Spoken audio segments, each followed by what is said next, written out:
coming into the studio. So today we're going to do an open cup pour, and I'm going to use some metallics, and we'll see. So right now I'm going to prepare my canvas. I like to put masking tape on the back. That way if there's any spillover with my paint, then I will have that blocked off mostly. And then I leave that on. If I'm going to resin a painting, I will leave that on, and that will catch some of the resin also. It's a little harder to take off when there's resin on it, but I do appreciate that it actually takes up some of that resin before I have to sand it when I sand the bottom off. All right, so let's spray the back of the canvas. I like to spray it with a little bit of water. I just fill up a spray bottle, spray it a little bit, and what that does is it tightens it like a drum. I'm going to put my push pins in, and by the time my paints are all mixed up, my canvas will be ready to go.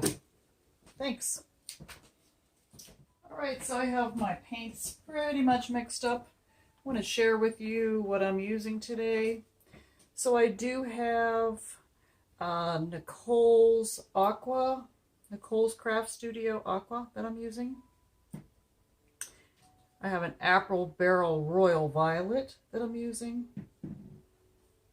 A Pearl X powder. I love the Pearl X powders. They look something like this in the packet when you buy them. And I just mix the powder with some Floetrol, and it makes a nice little mix of some pearl-esque paints. I do have a light gold that I'm using, which is an Outdoor Living Deco Art.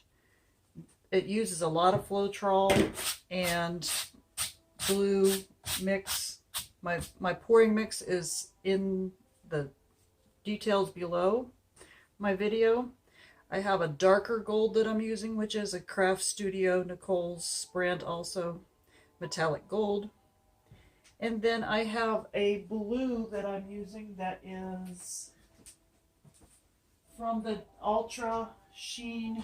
I don't know where my bottle is, but it's from the Ultra Sheen collection metallic paints.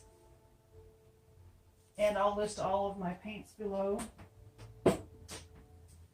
And my background is going to be the Saks True Flow Acrylic. I buy that by the gallon. The link to purchasing these products will be below my videos. Mixing everything pretty thin because I want it to flow through a cup that I have made with some holes in the bottom. I've taped up the bottom. I'm going to flip it and then let it flow. All right. Let me clean off my canvas and put away some of the junk here, and I'll be right back with you. And now I'm ready. I'm going to put a thin coat of black on my canvas, even though it is black, not to cover it, but to let my paint slide, since I am doing one of those paintings where I want the cup to slip over and move around. So let me move this stuff around the canvas, and I like to use my trusty putty knife, and I'll get back with you, start the video in just a second, or speed it up.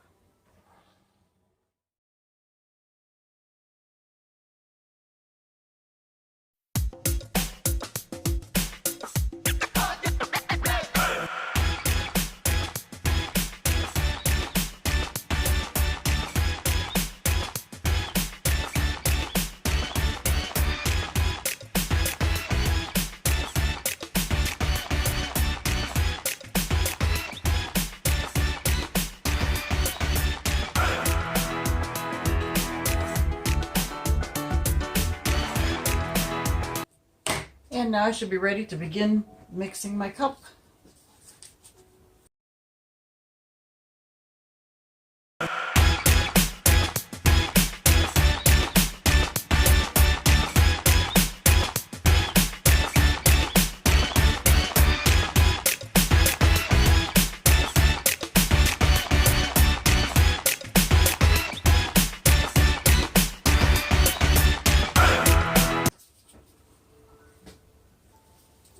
don't want it to overflow, so I'm going to put it on there right away.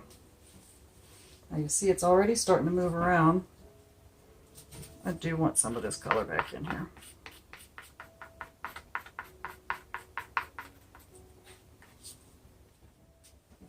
And let's pull off this and drag.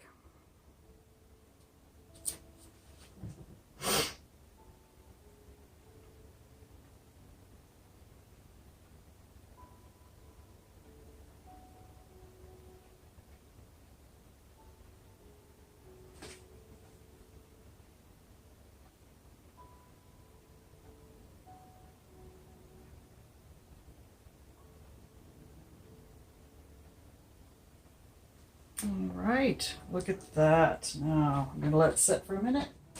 Handy dandy torch.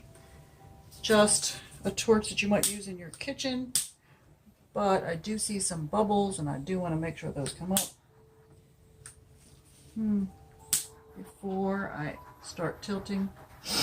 This is beautiful.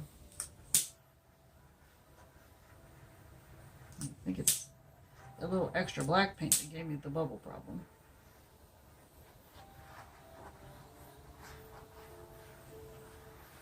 That is beautiful.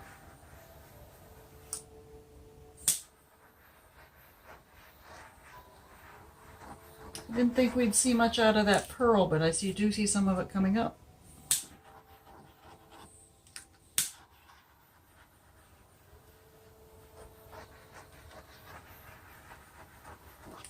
All right, I'm going to let that be with the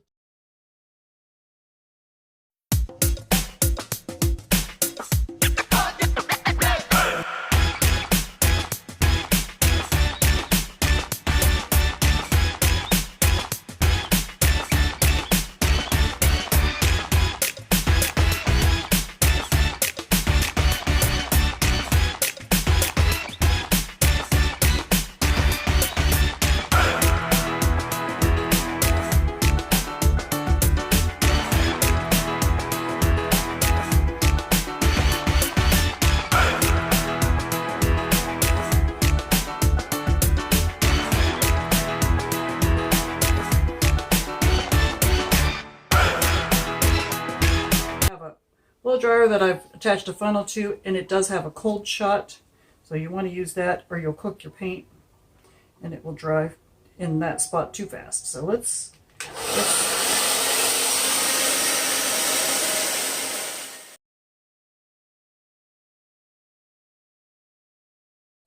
through in some of these spots. Be nice to see some. Here they come.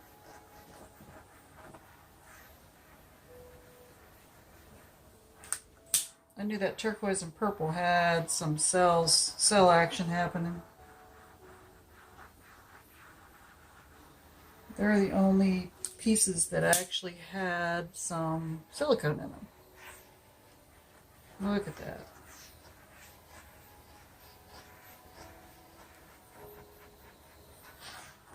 Get you in a little closer. Look how beautiful some of these pieces are.